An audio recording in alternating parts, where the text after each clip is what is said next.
नमस्कार, day news देख रहे हैं आप और आपके साथ मैं हूं प्रतिज्ञा कश्यप। खबरों की शुरुआत से पहले एक नजर डालते हैं उन खबरों पर जो बनी है आज की सुर्खियां। शोर शराबे के बीच वित्त मंत्री निर्मला सीतारमण ने पेश किया आम बजट पर मिलने लगी है मिलीजुली प्रतिक्रिया। कुछ ने सराहा तो विपक्षियों ने नकारा।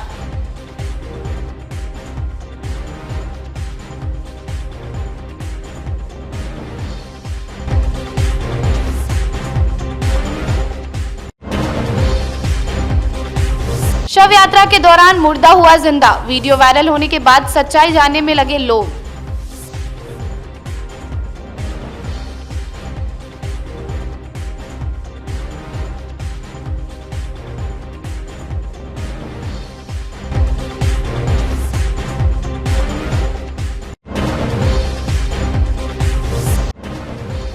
और महीनों बाद सिनेमाघर और पार्कों में लौटी रौनक। शहर के एकमात्र जुब्बा सैनी पार्क खुलते जुट गई भीड़।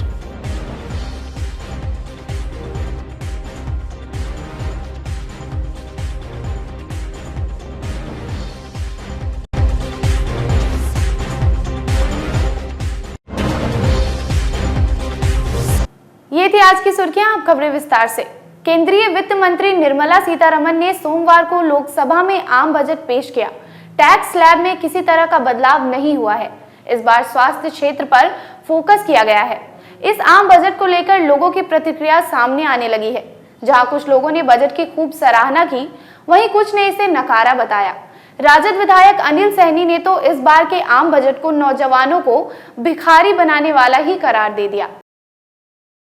जो उम्मीद थी देश की जनता को इस बजट से, उस बजट में एनडीए गवर्नमेंट और मोदी जी की सरकार नाकारा साबित हुई है। और यह बजट जो है सो लुभावना बजट है और इससे किसी आम जनता को इससे कोई फ़ायदा होने वाला नहीं है। आने वाले दिनों में जिस प्रकार से महंगाई बढ़ रही है, अभी 93 रुपये पेट्रोल है, वही आपके बगल में नेपाल में 51 रुपये है, और जहाँ श्रीलंका है वहाँ पर जो है सो 50 रुपये है। जो जहाँ राम का राज है वहाँ पर 93 रुपये है। राम के नाम पर लूट कर रहे हैं। नरेंद्र मोदी जी व्यापारी हैं और जिस देश के नेता और जिस देश के राजा व्यापारी होगा वहाँ के जनता भिखारी होगा। एक मजदूर किसान नौजवान को भिखारी बनाने वाला बजट है। डिजिटल युग आ रहा है, डिजिटल बजट पेश किया गया है। इस पर डिजिटल युग हमारा आम जनता नहीं समझता है डिजिटल युग क्या होता है और डिजिटल क्या होता है। अभी जितना ऑनलाइन कर लिया है उसमें ऑनलाइन में बहुत बड़ा घोटाला हो रहा है। अभी जो कोरोना काल में कितना बड़ा घोटाला हुआ है इसका जांच हमारे कुरन्नी में करवाएंगे और कुरन्नी से ही पता चलेगा कि पूरे बिहार में और पूरे देश में कितना बड़ा घोटाला हुआ है। सब मिला जुला के है, लेकिन कोई अच्छा बजट नहीं है। जो हम लोग को आशा थी वो आशा के विपरीत ये बजट है। अब ये आप देखा जाए कि इस समय कुछ दिन पहले से वित्त मंत्री का स्टेटमेंट आ रहा था कि इस बार अच्छा बजट दिया जाएगा, वो ऐसी बात निकली नहीं। लॉकडाउन के बाद व्यापारी काफ़ी तकलीफ़ में है। हर तरह से उनको सब बिल, उसका मकान का किराया, बिजली और कर्मचारियों का सब देना पड़ रहा है। उससे व्यापारियों को बहुत तकलीफ़ हुई और गवर्नमेंट को जो जीएसटी के बारे में इन्होंने कुछ सोचा नहीं है और आज छोटे व्यापारियों को जीएसटी के लिए एक अलग से पैसे खर्चे करना पड़ रहा है। समर्थन व्यापारी वर्ग के लिए बजट में कुछ भी सरकार ने नहीं दिया है। जो होना चाहिए था, टैक्स में रिलैक्सेशन होना चाहिए था, वो रिलैक्सेशन हम लोग व्यापारी वर्ग को कुछ भी नहीं मिल पाया। जीएसटी संबंधित जो परेशानियां व्यापारी वर्ग को शुरू से आ रही थी, वो परेशानियां आज भी वैसे के वैसे ही कायम है। हम लोगों ने सरकार से मांग भी की थी, जीएसटी काउंसिल से मांग भी की थी कि भाई जो जीएसटी में जटिलता बन रही है उस जटिलता को ख़त्म करके टैक्स को सरल किया जाए। आज जिस तरह से सरकार नए नए नियम नोटबंदी में लागू कर रही थी, उसी तरह के नियम आज जीएसटी में भी प्रतिदिन नए नियम आ रहे हैं और इस नए नियम को लागू कर पाना व्यापारी के लिए बहुत मुश्किल है, क्योंकि इसमें जितना टैक्स सरल बनेगा उतना व्यापारी खुल के व्यापार कर सकेगा। गवर्नमेंट को ये समझना चाहिए कि व्यापारियों के नज़र में अभी जीएसटी बेबी लॉ है। इसको 10 साल तक जैसे व्यापारी 3B के हिसाब से इनको ट्रीट करना चाहिए।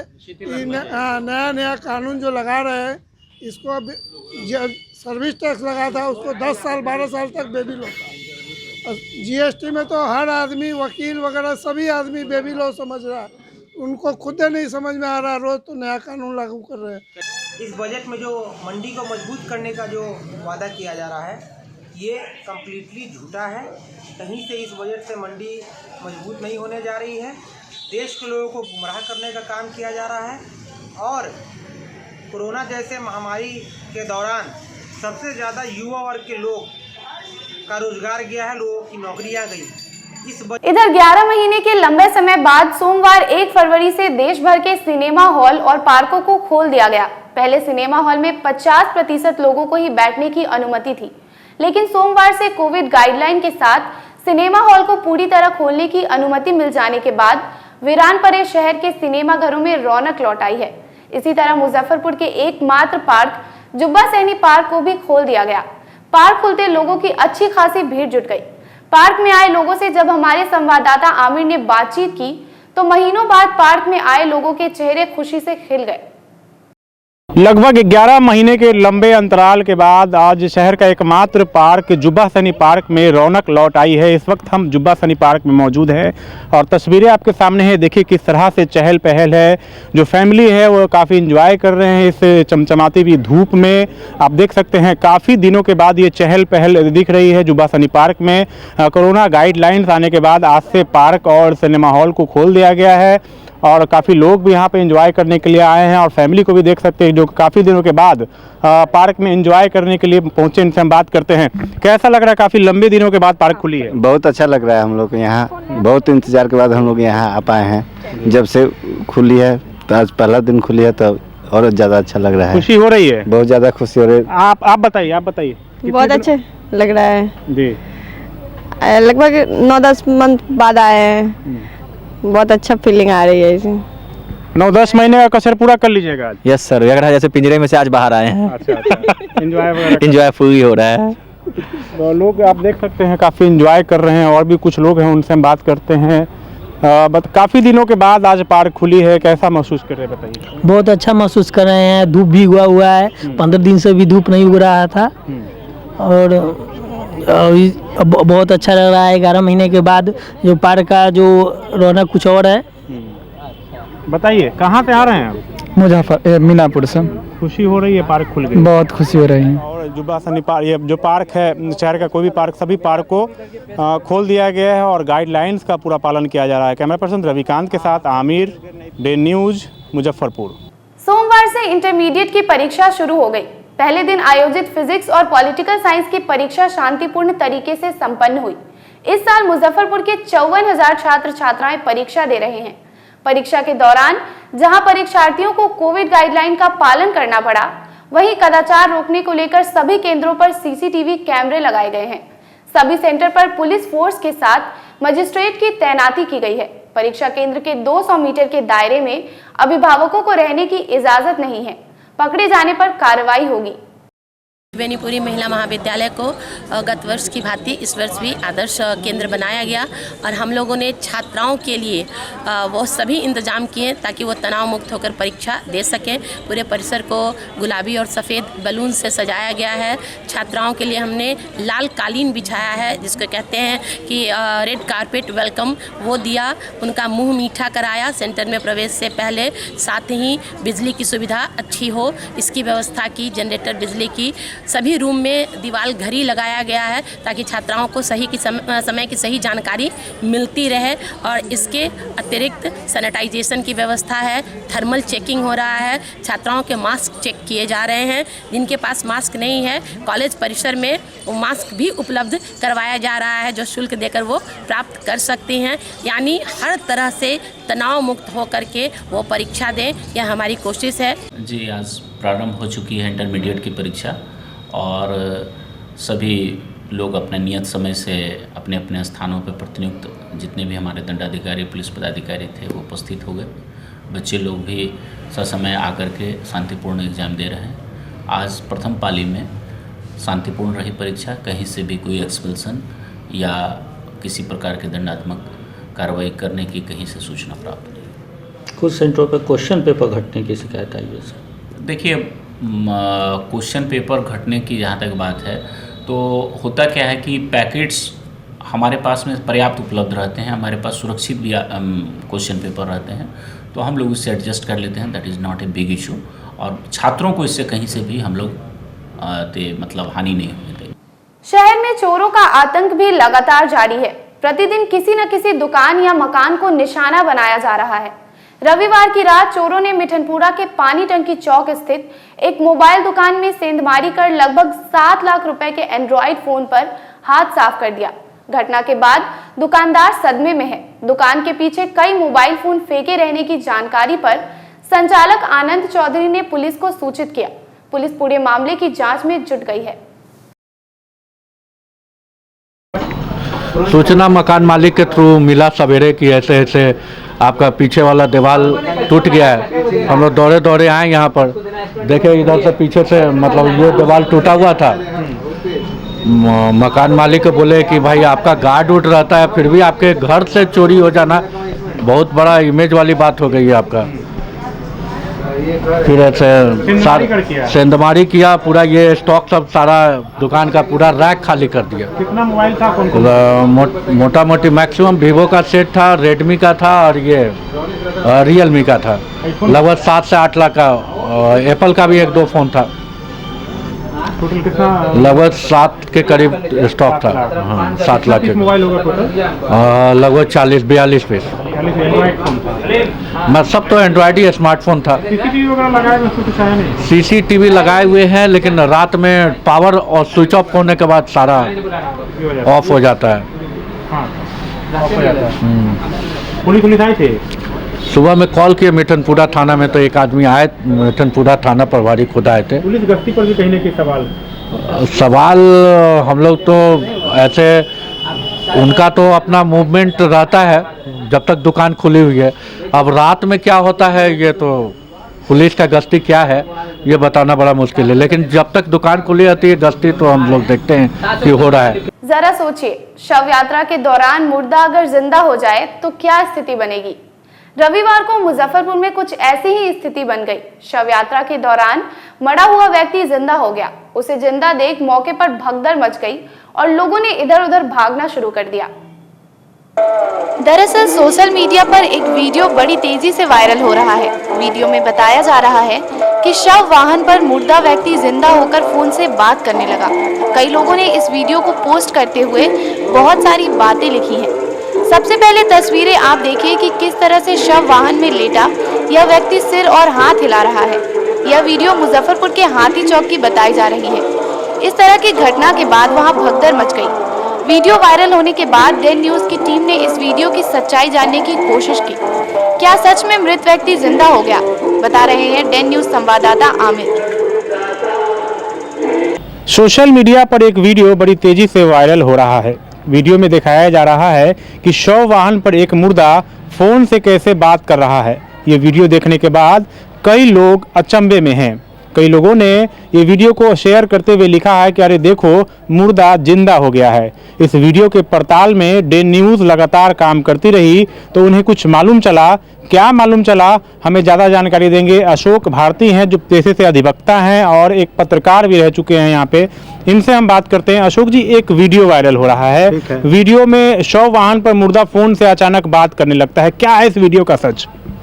दरअसल खादी भंडार से यह शव यात्रा 11:30 पर आरंभ हुआ। जैसे बिरला हाउस से गांधी जी का 11:30 में शव यात्रा चली थी 31 जनवरी 1948 को। तो मैंने टाइमिंग भी वही रखा था। वहाँ से हम लोग चले। ये नगर निगम की कृपा समझिए या रोड की स्थिति समझिए, वो उसमें मेरा देह हिल करके किनारे में चला गया। तब तक गाड़ी जो है चली जा रही थी सरपट। हमको क्या पता कि गाड़ी कहाँ पर लगेगी। लोकेशन यही था कि ध्वजा प्रसाद साहू स्मारक पर समिति पर प्रतिमा के पास पहले गाड़ी लगेगी, वहाँ माल्यार्पण संजीव साहू करेंगे जो उनके पौत्र हैं। तब तक गाड़ी वहाँ पहुँच गई थी। मैं अपने देह को सीधा किया, तब तक गाड़ी वहाँ आ चुकी थी। ये सीधा जो किया सो बाहर में जो लोग खड़े थे वो हल्ला करने लगे थे, जिंदा हो गया, जिंदा हो गया।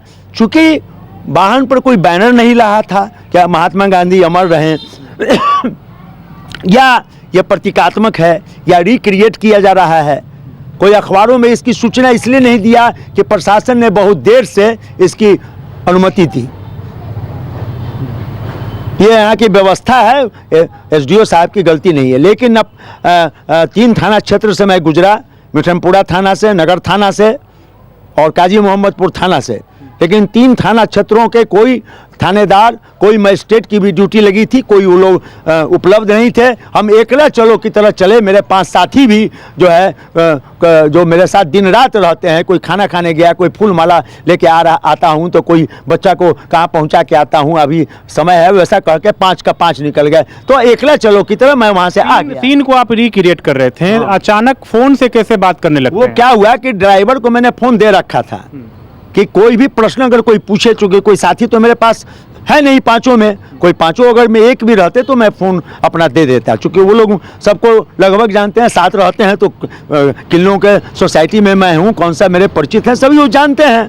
कि इस स्थिति में नए ड्राइवर को मैंने दिया।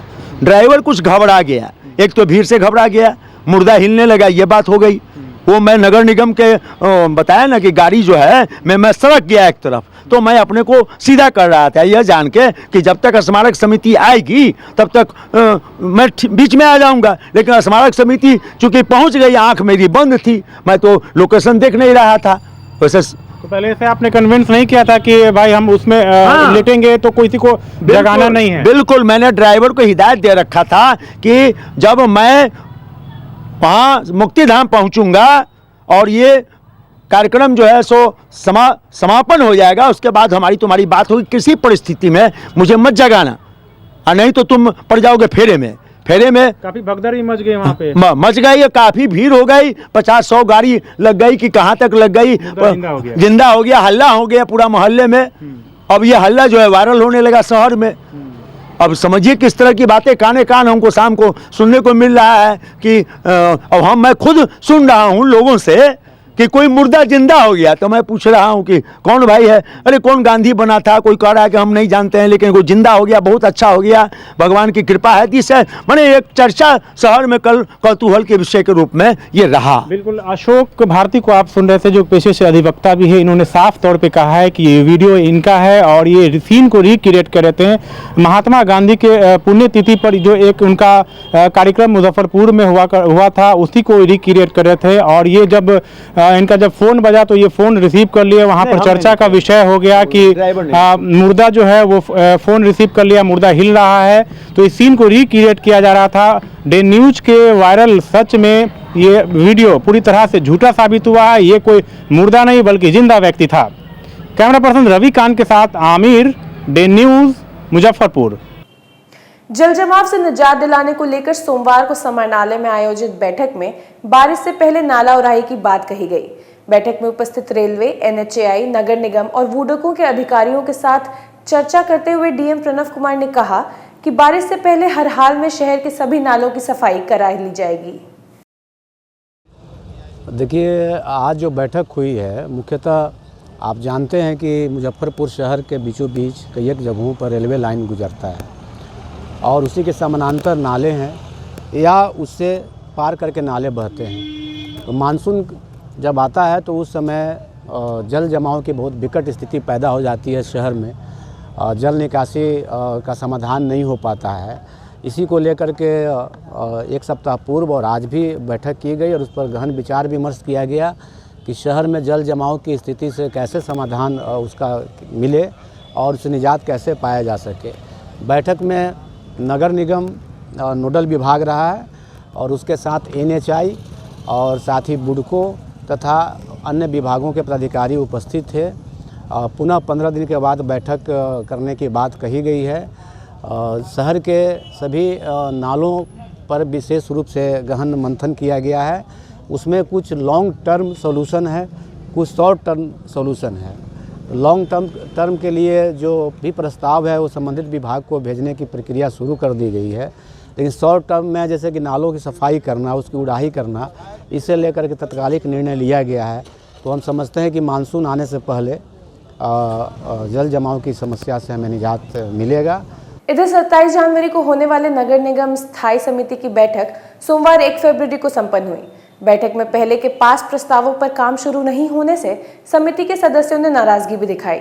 मेयर सुरेश कुमार ने कहा कि जल्द ही सभी बिंदुओं पर चर्चा के साथ काम भी शुरू करा दी जाएगी।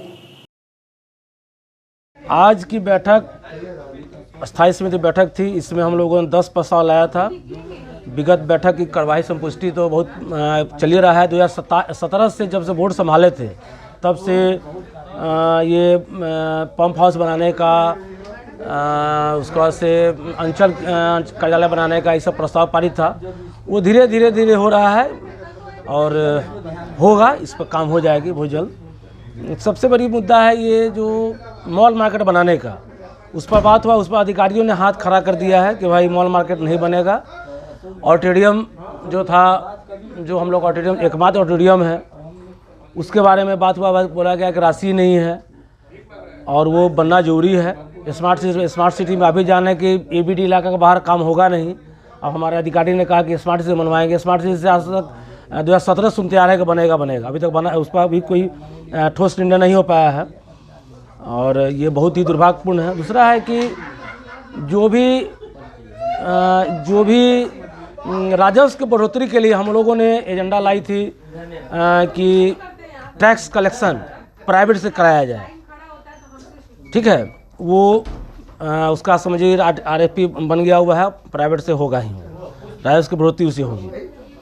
और बहुत सारा पास हुआ है ये सब चीज़। और जो भी नगर निगम संपत्ति है फिलहाल अभी उसको घेराबंदी हम लोग करवाएंगे, इसका प्रस्ताव पारित हुआ है। चूँकि महापौर अध्यक्ष होते हैं, स्थायी समिति कैबिनेट होता है, जो भी कार्यपालक अधिकारी हैं, नगर आयुक्त या जो भी है, कार्यपालक अधिकारी का जो भी शक्ति है वो स्थायी से भी नियत है। मतलब कि जो भी करेंगे नगर आयुक्त वो स्टैंडिंग के बिहाफ में ही करेंगे।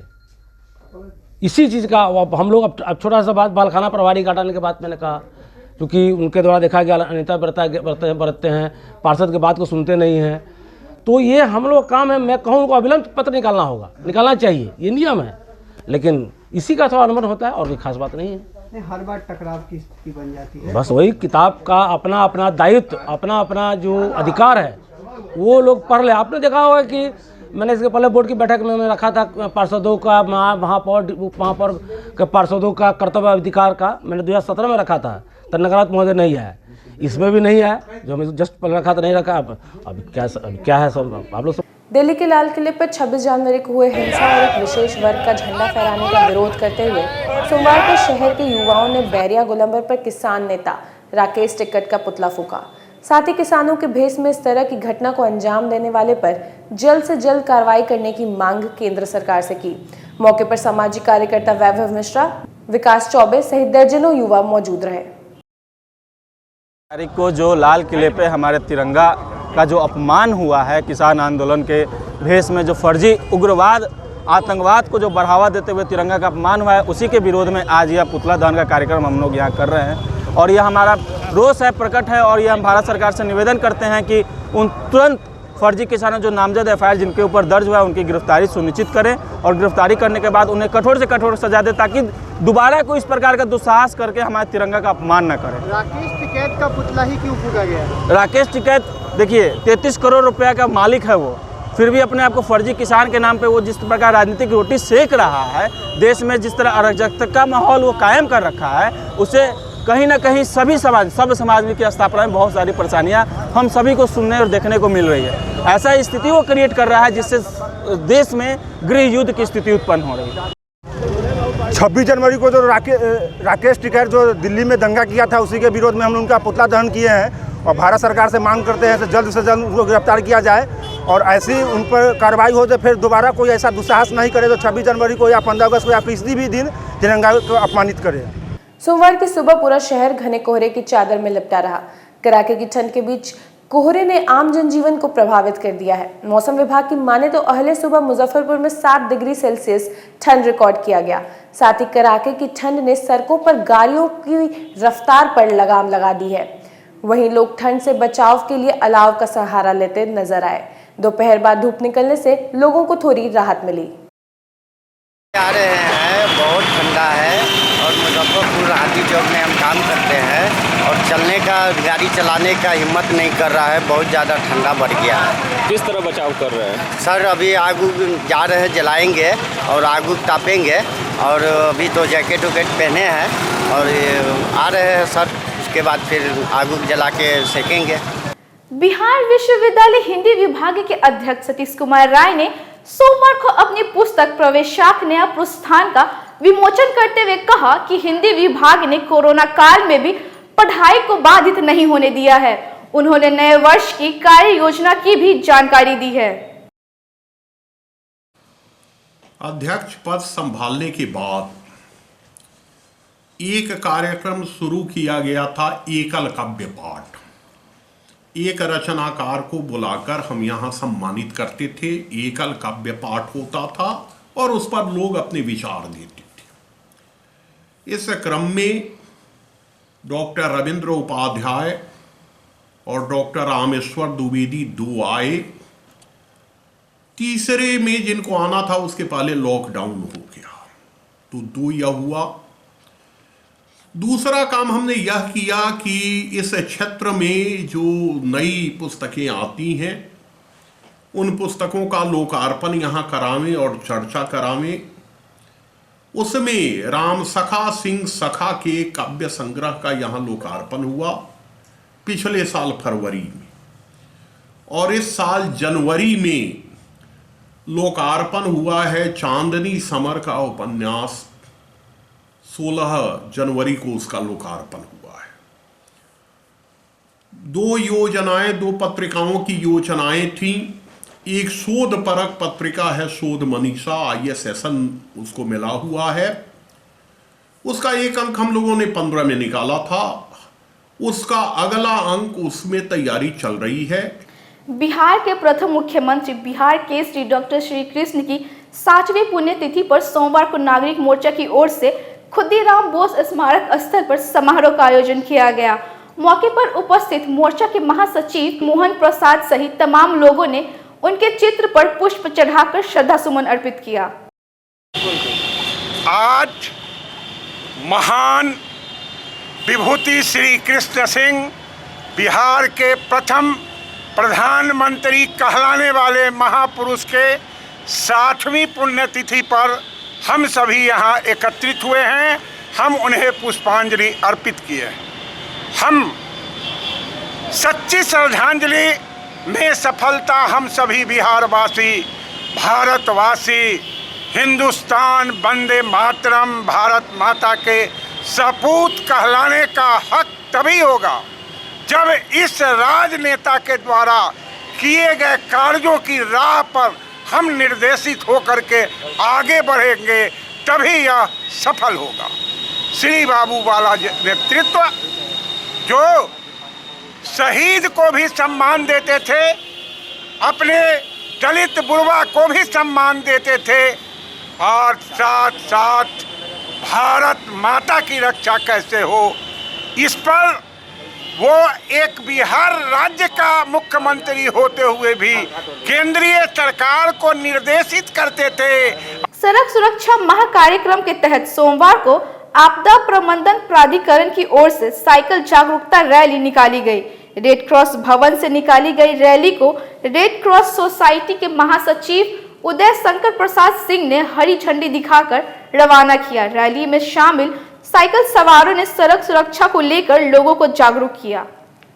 रोड सेफ्टी का कार्यक्रम बिहार सरकार, भारत सरकार के द्वारा 1 माह का चलाया जा रहा है। उसी के संदर्भ में 18 जनवरी को पटना में रोड सेफ्टी का परिवहन मंत्री, ट्रांसपोर्ट सेक्रेटरी, ट्रांसपोर्ट कमिश्नर और एडीजी सीआईडी द्वारा विधिवत चर्चा हुई और उस पर उस दिन से 1 महीने का 18 फरवरी तक हम लोगों को रोड सेफ्टी के बारे में लोगों को जागरूक करना है कि रोड एक्सीडेंट से काफ़ी लोग मर जा रहे हैं, असामयिक मौत होता है।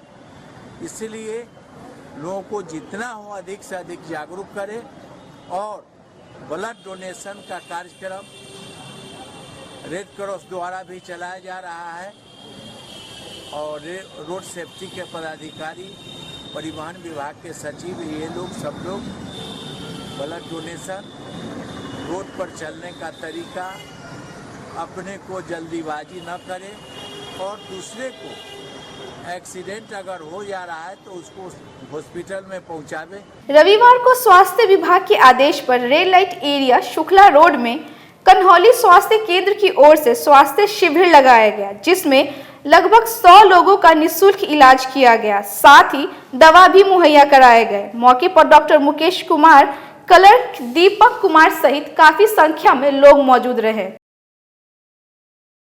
हम लोग राज्य स्वास्थ्य समिति पटना का लेटर आया था कि जितना भी हर जिले में जो भी जहाँ जहाँ रेड लाइट एरिया है वहाँ स्वास्थ्य शिविर लगाना है। तो हम लोग के एरिया जैसे चतुर्थान चौक पे हम लोग का नियर आता है शहरी प्राथमिक स्वास्थ्य केंद्र कन्हौली, तो इसलिए हम लोग आज वार्ड 40 में हाफिजी चौक पे स्वास्थ्य शिविर कैंप लगाए हैं, जिसमें एक medical officer doctor Mukesh Kumar और मेरे स्टाफ लोग हैं, पाँच एनएम है जो कि बीपी, ब्लड शुगर, हीमोग्लोबिन और जो भी मरीज को दवा उवा की जरूरत है निःशुल्क दवा यहाँ पे वितरण किया जा रहा है। कितने लोगों को कर दिए हैं अभी तक मतलब कि अभी तक हम लोग 60-70 पेशेंट को देख चुके हैं। वैसे 2 घंटा और रहना है अभी, हाँ लगातार जारी रहेगा। इसी के साथ आज की खबरों का सिलसिला यहीं पर होता है समाप्त। कल फिर मिलेंगे कुछ नई खबरों के साथ। तब तक के लिए डेन न्यूज परिवार को दीजिए इजाजत। नमस्कार।